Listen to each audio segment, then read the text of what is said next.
Bonjour et bienvenue à Louchy-Montfand.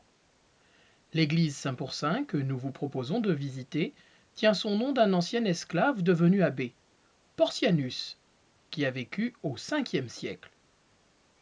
Les écrits de Grégoire de Tours, La vie des pères ou l'histoire des Francs, composés au 6e siècle, nous renseignent sur ce personnage et sa période. Les érudits de l'époque moderne et historiens du XIXe siècle ont augmenté cette légende de différentes suppositions, dont le nom de son maître, Mangulfus.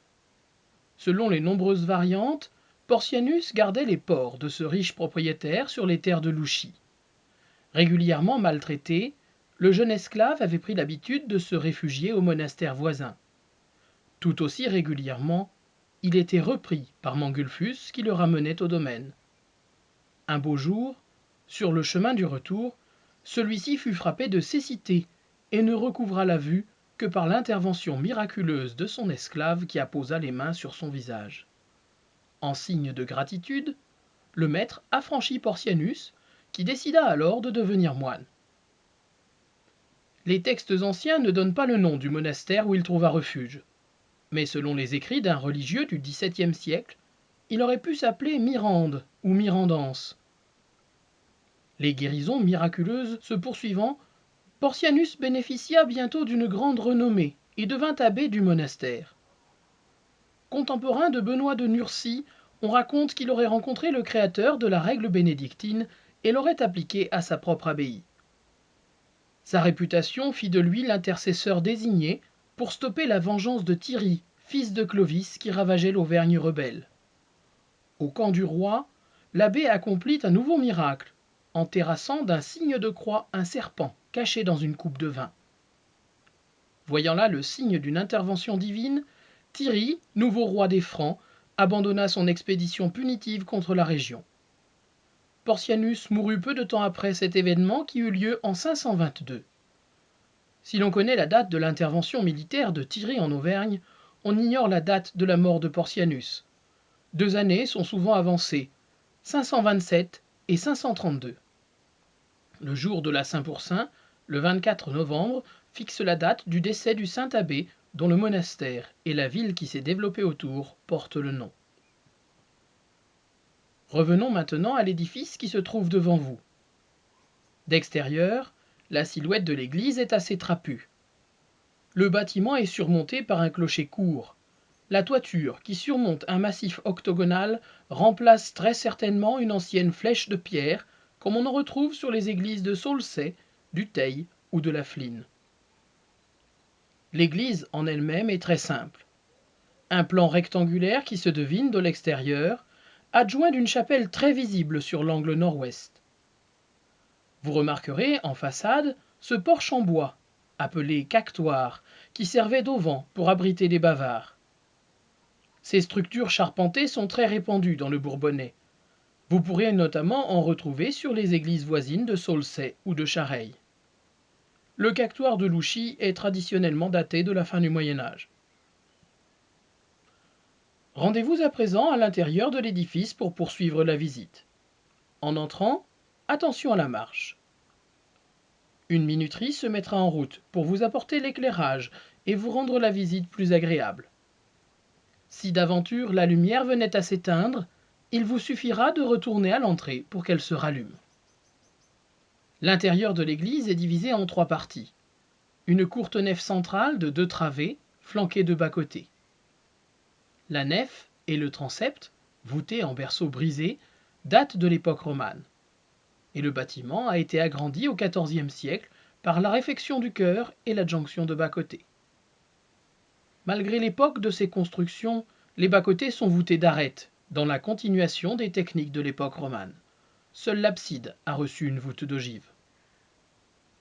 L'ensemble de l'édifice a fait l'objet de restaurations qui, après des années de travail minutieux, lui ont rendu sa fraîcheur et sa luminosité.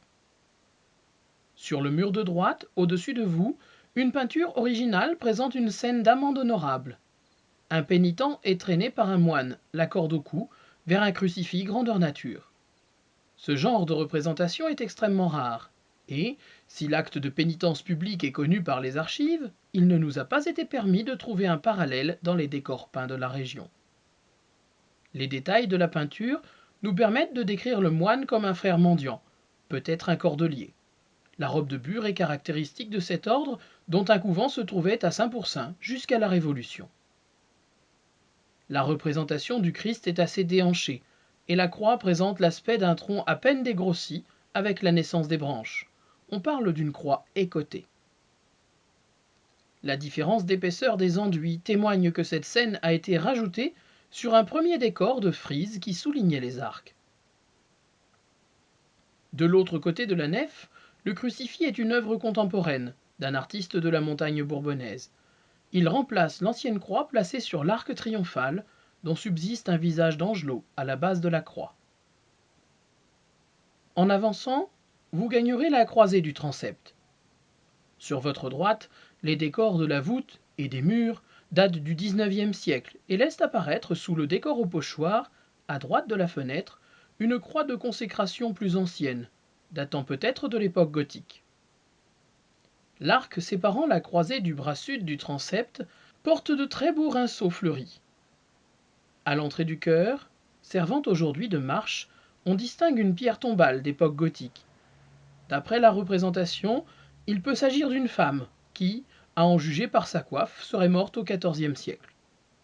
La sculpture de la défunte est surmontée, comme le crucifix peint dans la nef, du soleil et de la lune.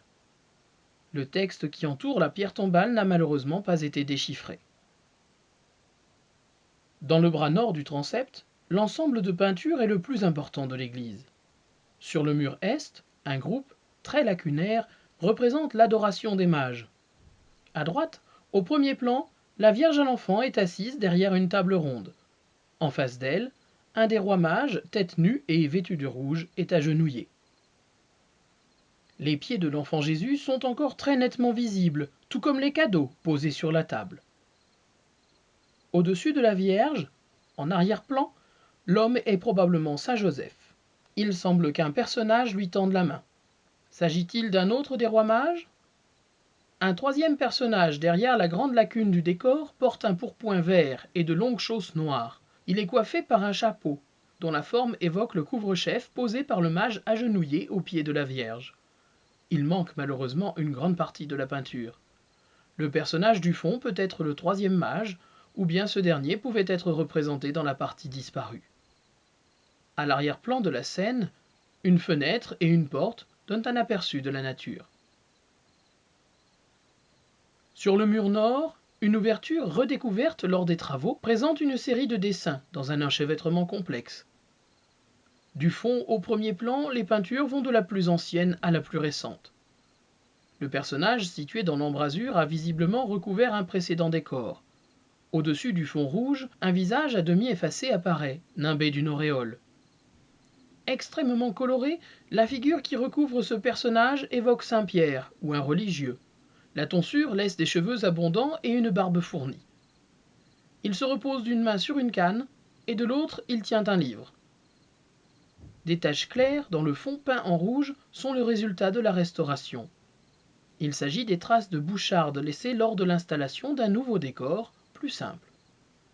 La boucharde est une sorte de marteau utilisé par les peintres pour entailler une surface afin de mieux faire tenir un nouvel enduit.